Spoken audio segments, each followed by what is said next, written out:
Happy birthday to you. Happy birthday to you. Happy birthday to you. Wow, wow. Happy birthday to you. ধরে খুলে দিয়ে দাও। নমস্কার সবাইকে, শুভ সন্ধ্যা। আজকে সারাদিন কি করলাম সেই ভিডিওগুলোই আজকে আপনাদের সামনে শেয়ার করব। তো আগের ভিডিওতে আমি বলেছিলাম হাজব্যান্ড চাকরির জায়গায় যাচ্ছিল, কিন্তু কোনো কারণবশত তাকে ফ্লাইটটা ক্যান্সেল করতে হয় এবং ও বাড়ি চলে আসে। বাড়ি আসার পরে আজকে সকালবেলা মেয়ে ওর বাবার জন্মদিন এইভাবে সেলিব্রেশন করলো। আর শাশুড়ি মা নিয়ে এলো ছেলের জন্য খেজুরের রস। তো ছেলের জন্য নিয়ে এলো, কিন্তু আমরা সবাই মিলে খেজুরের রসটা খেলাম সকালবেলা। তো শীতকালে খেজুরের রস খুবই ভালো লাগে খেতে, মানে শীতকালেই তো এটা পাওয়া যাবে, ভালো লাগে খেতে খুবই সকালবেলা। এমনিতেই ঠান্ডা, তার মধ্যে ঠান্ডা ঠান্ডা রস খেতে আরও বেশি ভালো লাগে।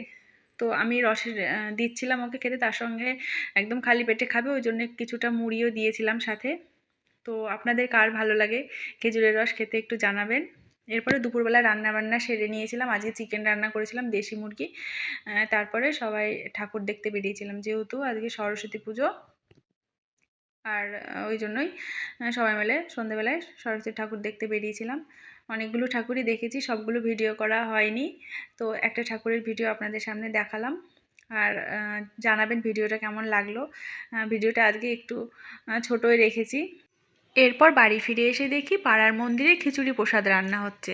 তো আমি কিছুক্ষণ ওখানে ছিলাম, তারপরে ওখান থেকে প্রসাদ খেয়ে আমি বাড়ি চলে গেছিলাম। তো ভিডিওটা আজকে এই পর্যন্তই রাখছি, দেখা হচ্ছে পরবর্তী ভিডিওতে। ততক্ষণে সবাই ভালো থাকবেন।